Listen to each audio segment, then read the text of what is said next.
Rebel with a Cause. Mark Twain's Hidden Memoirs. Chapter 54.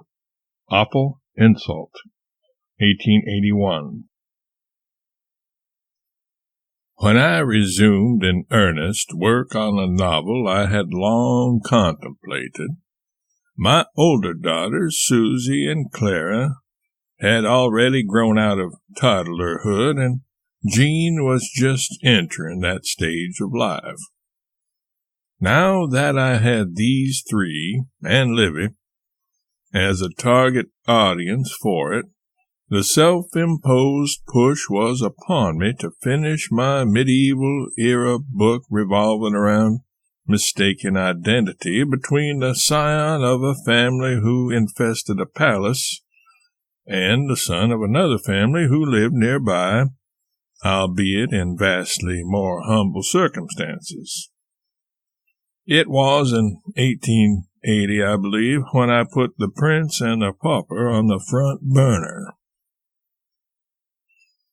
To make a long, drawn-out story less tedious, the thing was published in 1881 and proved a success. I say this mainly because my target audience received it favorably.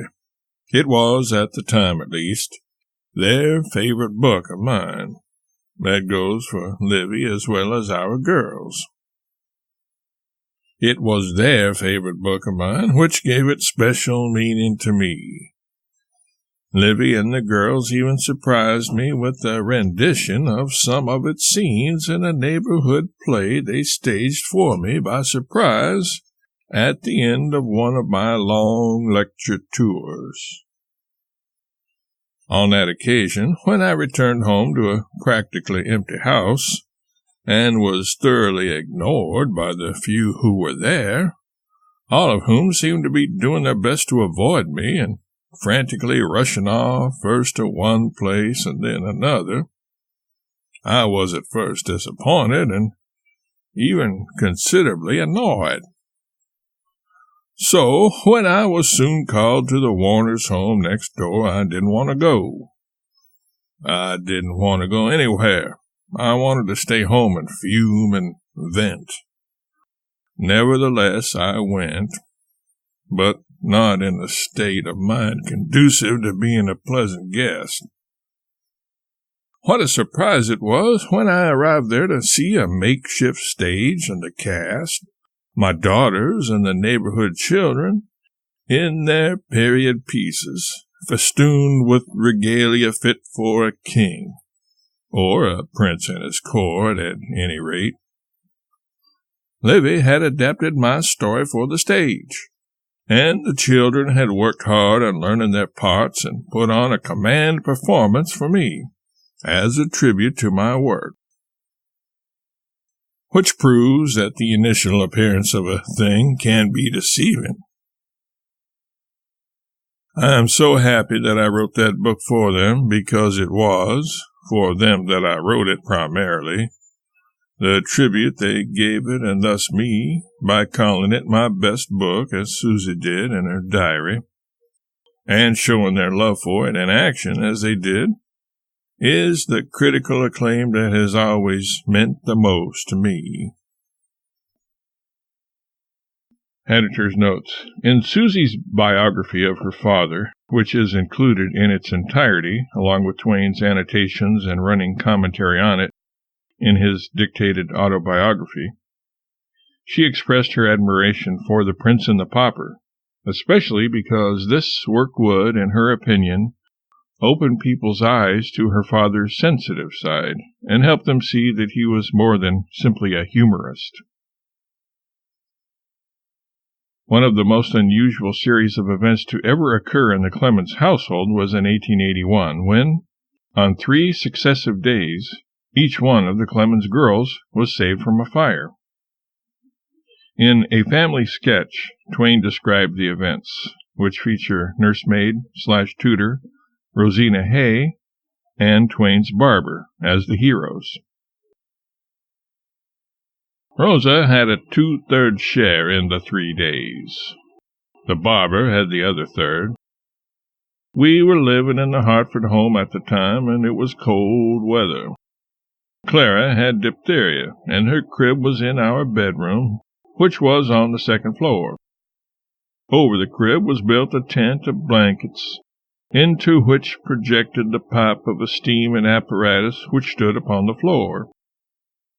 Mrs. Clemens left the room for a little while, and presently Rosa entered on an errand and found a conflagration. The alcohol lamp had set fire to the tent, and the blankets were blazing. Rosa snatched the patient out and put her on the bed, then gathered up the burning mattress and blankets and threw them out of the window. The crib itself had caught fire. She smothered that detail. Clara's burns were very slight, and Rosa got no burns except on her hands. That was the first day.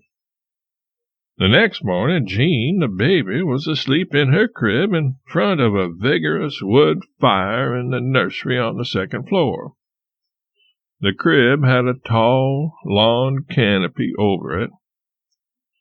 A spark was driven through the close-webbed fire screen, and it lit on the slant of the canopy, and presently the result was a blaze.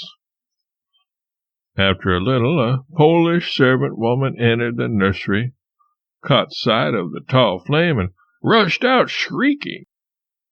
That brought Rosa from somewhere, and she rescued the child and threw the burning mattress and bedding out of the window. The baby was slightly burnt in several spots, and again Rosa's hand suffered, but otherwise no harm was done.